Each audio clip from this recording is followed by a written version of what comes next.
para jamaah taklim yang dimuliakan oleh Allah Subhanahu wa taala. Al-hayatu al-fitnah, kehidupan itu penuh dengan ujian, penuh dengan cobaan. Maka saya yakin pada malam hari ini ada saudara kita yang datang dengan perasaan sedih, ada saudara kita datang dengan perasaan was-was, ada saudara kita yang datang dengan perasaan gembira. Tapi apapun perasaannya, kita dipertemukan dalam satu ikatan cinta kepada Allah Subhanahu wa taala. Maka dengan ini kita mengingat kepada Allah Subhanahu wa taala. Pada malam hari ini dalam penyambutan Lailatul Qadar nuzul Quran, saya mengajak saudara-saudara untuk berpikir, untuk merenung, sebagaimana kata sahabat Nabi Muhammad sallallahu alaihi wasallam Abu Darda, tafakkur saati khairun min ibadati qiyamil lail. Berpikir sejenak, merenung sejenak di tempat yang mulia, di masjidnya Allah Subhanahu wa taala. Tafakkur saati khairun min ibadati qiyamil lail, itu lebih baik dibandingkan kita melakukan amalan sunnah satu malam. Pernah suatu ketika Rasulullah sallallahu alaihi wasallam didatangi seorang sahabat, "Wahai Rasulullah, amalan saya sangat banyak, amalan yang sudah semua saya kerjakan. Saya sudah naik haji, saya sudah infakkan sebagian harta saya sudah melakukan amalan puasa, amalan sunnah lain.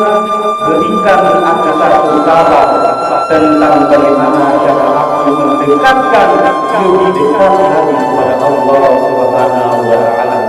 Nabi sallallahu alaihi wasallam bersabda, "La yazalu lisanu radban min zikrillah." Ingatlah, jadikan lidah kami selalu basah, tidak pernah kering mengingat Allah Subhanahu wa taala. Maka pada malam hari ini tidak ada ucapan yang layak kita sebut yang keluar dari mulut kita selain ingatan kita, puji kita kepada Allah Subhanahu wa taala. Alhamdulillah. Karena di dalam hadis lain dikatakan juga bahwa Rasulullah sallallahu alaihi wasallam bersabda, "Masalul ladzi yaqulu." Terkadang suatu perasaan tidak bisa diungkapkan dengan kata-kata karena terlalu indah untuk menyebutkannya, maka dibutuhkan sebuah pemisalan, perumpamaan. Masalul ladzi la yaqulu, perumpamaan orang yang datang mengingat Allah Subhanahu wa taala dengan melakukan salat karena Allah Subhanahu wa taala, dengan walayat dengan orang yang tidak mengingat Allah Subhanahu wa taala, tidak ingin salat kepada Allah Subhanahu wa taala. Masalul al-hayy wal mayyit, perumpamaan seperti orang yang hidup dan orang yang mati. Jadi selama ini, kalau bapak-bapak selama ini tidur dengan istrinya setiap hari, tidak pernah melakukan sholat istrinya, tidak ada alasan syar'i, maka selama ini saudara orang tua saya telah tidur dengan setan. Begitu pula dengan istri-istri yang selama ini tidur dengan suaminya. Jika selama ini suaminya tidak pernah sholat, tidak pernah mengingat Allah Subhanahu wa taala, maka selama ini dia tidur dengan jin. Siapa yang mengatakan? Yaitu hadis Nabi Muhammad sallallahu alaihi wasallam, "Masalul hayy wal mayyit," perumpamaan seperti orang yang hidup dan orang yang mati. Pada malam hari ini kita berkumpul di rumah Allah Subhanahu wa taala. ada saudara-saudara kita yang diberikan nikmat yang paling tinggi. Salah satu nikmat yang paling tinggi, yang paling besar, yaitu profesi, yaitu ada seorang di antara kita, yaitu seorang dokter, seorang perawat. Dialah memiliki nikmat yang paling tinggi. Berapa banyak orang yang bercita-cita ingin menjadi seorang dokter, seorang perawat, tetapi dia tidak bisa. Maka selama profesi itu ada di dalam diri kita, maka pergunakanlah profesi itu. Karena seorang dokter dia yang paling takut dengan kepada Allah Subhanahu wa taala. Bagaimana dia tidak takut? Setiap hari, bahkan hampir setiap hari dia melihat dengan kematian. Rasulullah sallallahu alaihi wasallam wa kata mauti wa idza, cukuplah kematian menjadi pengingat, menjadi nasihat di dalam dirimu. Maka nikmat yang paling besar itu ada pada jiwa seorang dokter maupun perawat. Mudah-mudahan dia tetap dalam istiqomah menjalankan profesinya. Adapun saudara-saudara kita yang datang dengan perasaan sedih di rumahnya Allah Subhanahu wa taala, la tahzan innallaha ma'ana, sesungguhnya Allah bersama kita. Tetaplah bersabar karena Anda juga seorang yang mendapatkan pahala karena Allah Subhanahu wa taala. Begitu pula saudara-saudara kita yang selama ini sudah tidak mampu lagi menggunakan nikmat sehatnya, hadir di tempat ini hanya mampu berbaring di tempat yang di tempat kasut, di tempat pembangunan, dia hanya mampu mengingat Allah Subhanahu wa taala, tetapi nikmat sehat sudah tidak mampu dia lakukan. Kata Rasulullah sallallahu alaihi wasallam, Allah memerintahkan kepada malaikat untuk mencatatnya tentang apa yang selama ini dia lakukan. Jika selama ini hobinya melakukan amalan baik, maka malaikat si pencatat mencatatnya dengan malaikat dengan amalan baik, sampai saudara-saudara kita yang sudah dicabut nikmat sehatnya sembuh kembali. Maka para hadirin di malam yang mulia ini, marilah kita introspeksi diri di bulan Ramadan sebagaimana kata Rasulullah sallallahu alaihi wasallam, man kalaulah sampai bulan Ramadan, Anda barang siapa yang berpuasa di bulan Ramadan imanan, karena iman semata, karena takut kepada Allah Subhanahu wa taala, lalu dia wahtisaban, mengharapkan, meyakinkan kepada Allah Subhanahu wa taala semata, tidak ada yang lain, maka ghufira lahu ma taqaddama min dzambi. Allah mengampunkan segala amal yang telah pernah dia perbuat. Para hadirin jamaah yang mulia, apalagi di bulan yang ke-20 ini, bulan dilipat gandakannya amal pahala, amal perbuatan yang telah kita lakukan. Satu amalan sunnah kita buat di bulan Ramadan ini, maka sama halnya kita telah membuat amalan wajib di amalan di hari bulan lainnya. Satu amalan wajib kita lakukan, maka Allah akan lipat gandakan 70 kali lipat. Apalagi kita barusan telah melakukan sholat isya secara berjamaah, sebagaimana kata Rasulullah sallallahu alaihi wasallam, man shalla isya fi jama'atin, barang siapa yang sengaja datang ke masjid, datang di rumahnya Allah Subhanahu wa taala, melakukan sholat berjamaah hanya karena Allah Subhanahu wa taala semata, tidak ada yang lain, maka faka'anna qiyamul lail, Allah telah memberikan amalan sunnah separuh malam.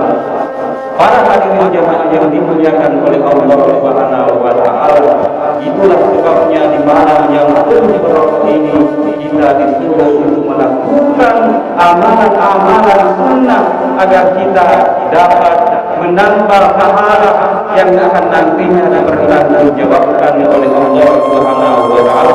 Tetapi janganlah kita bangga ketika kita telah mendapatkan pahala sebagaimana Rasulullah sallallahu alaihi wasallam berkata kepada sahabatnya, wahai sahabatku, orang masuk surga bukan karena amalnya.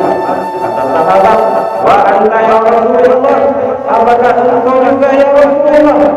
Kata Rasulullah, iya, saya juga masuk bukan karena amalan pahala yang telah saya perbuat, tetapi orang masuk surga karena nas'alullah ridho jannah. Kita ridho, Allah pun ridho. Maka di tempat yang penuh barokah ini, kita datang kepada Allah, kita tinggalkan nafsu kita tinggalkan saudara-saudara kita yang terbaring sakit, kita tinggalkan amal yang dapat menyenangkan kita hanya karena ingin mendapatkan ridhonya Allah Subhanahu wa Ta'ala.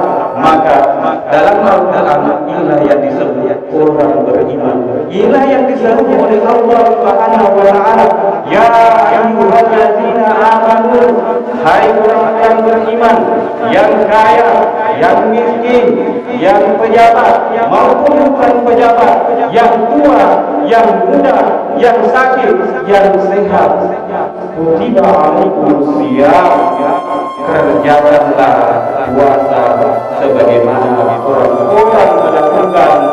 pernah melakukan amalan puasa. Maka ada target yang kita ingin capai. Apa target yang ingin kita capai? La'allakum tattaqun, agar kita bertakwa kepada Allah Subhanahu wa Ta'ala. Maka untuk itu marilah kita anfusikum kepada introspeksi puasa kita. Apakah selama ini kita yang dipanggil oleh Allah Subhanahu wa Ta'ala? Karena berapa banyak saudara-saudara kita mengatakan dirinya beriman kepada Allah Subhanahu wa Ta'ala. Wa minan nasi may yaqulu amanna, aku beriman kepada Allah Subhanahu wa Ta'ala, tetapi Allah berkata, wa ma'hum bimu'minin, dia bukan orang beriman. Kenapa seperti itu? Karena imannya hanya sebatas ucapan saja. Berapa banyak orang mengatakan dirinya beriman, padahal dia tidak melaksanakan yang namanya sholat. Berapa banyak saudara-saudara kita mengatakan dirinya beriman, setelah diberikan pangkat yang tinggi, jabatan yang tinggi, harta yang banyak, tidak mengeluarkan sebagian hartanya kepada saudara-saudara kita yang membutuhkannya. Maka inilah yang dikatakan Rasulullah SAW, kam min sha'imin laisa lahu bi siyamihi illa shalah. Berapa banyak umatku melakukan puasa, dia melakukan puasa, dia menahan lapar sampai berbuka, tidak ada dia dapat selain rasa lapar saja. Dan kata Rasulullah sallallahu alaihi wasallam, man qa'iman qa'imin laisa lahu min qiyamihi illa shalah. Berapa banyak juga saudara-saudara, dia ketika malam dia begadang, dia bangun tengah malam, tetapi tidak ada dia dapat selain begadang saja. Maka untuk itu di dalam menjemput Lailatul Qadar, maka kita periksa puasa kita, apakah betul-betul puasa kita kerjakan karena iman. Kalau kita sudah berkata iman kepada Allah, kita periksa apakah kita sudah melaksanakan sholat wajib. Ketika kita sudah melaksanakan sholat wajib, ketika kita sudah diberikan pangkat jabatan yang tinggi dengan harta yang banyak, sudahkah kita menginfakkan rezeki kita? Ketika kita sudah menginfakkan harta kita, sudahkah kita hubungan kita terhadap manusia lainnya? Maka pada hari ini marilah kita periksa baik atas apa yang Allah berikan kepada kita, karena mustahil Lailatul Qadar itu akan didapat ketika tidak ada iman di dalam diri kita. Tetapi yakin dan percaya ketika ada iman di dalam kita, kita lakukan betul-betul hanya karena Allah Subhanahu wa Ta'ala semata, maka yakin dan percaya Lailatul Qadar akan datang kepada kita. Apakah itu Lailatul Qadar? Itu lebih baik daripada 1000 bulan. Seorang sahabat pernah bersedih ketika Rasulullah SAW berkata, wahai sahabatku, ada umat terdahulu di mana ketika siangnya dia beribadah, dia berjihad di jalan Allah Subhanahu wa taala, pada malamnya dia melakukan amalan sunnah pada malam hari, maka sahabat itu berkata, bersedih karena kata Rasulullah, dia tidak pernah berbuat kesalahan selama 80 tahun lebih. Maka Rasul sahabat bersedih. Kenapa dia bersedih? Karena dia telah memahami bahwa umur, batas umur umat Muhammad sallallahu alaihi wasallam antara 60 dengan 70 tahun. Maka kita periksa diri ketika kita umur 60 tahun, maka ketika kita mengikuti Rasulullah sallallahu alaihi wasallam berarti tinggal 3 tahun lagi. Dan ketika kita melebihi umur 63 tahun, kita juga introspeksi diri. Maka itu salah satu bentuk kasih sayang Allah Subhanahu wa taala kepada kita. Allah masih menginginkan kita untuk berbuat baik. Karena kapan tiba waktunya, apakah sebagaimana kata Rasulullah sallallahu alaihi wasallam, nasihatilah dirimu seakan-akan engkau hendak mati besok, maka yakinilah bahwa seakan-akan bulan Ramadan ini adalah bulan terakhir kita. Kalau bulan terakhir kita, apa yang harus dipersiapkan? Siapkan pangkat jabatan yang tinggi menuju akhiratnya Allah Subhanahu wa taala. Dan kalau harta yang banyak, siapkan membeli akhiratnya Allah Subhanahu wa taala. Dan anak yang selama ini kita bangga-banggakan, sekolahkan dengan tinggi-tinggi sampai mendapatkan dia gelar sarjana, sanggupkah dia melawan di akhirat dan di hari kelak? Maka pada hari ini mulai kita introspeksi diri, mempergunakan kesempatan yang Allah berikan kepada kita. Mungkin itulah yang bisa saya sampaikan. Mudah-mudahan penuh dengan berkah. Karena kita hidup di dunia ini, kita tidak mencari yang banyak, tetapi yang dicari adalah keberkahan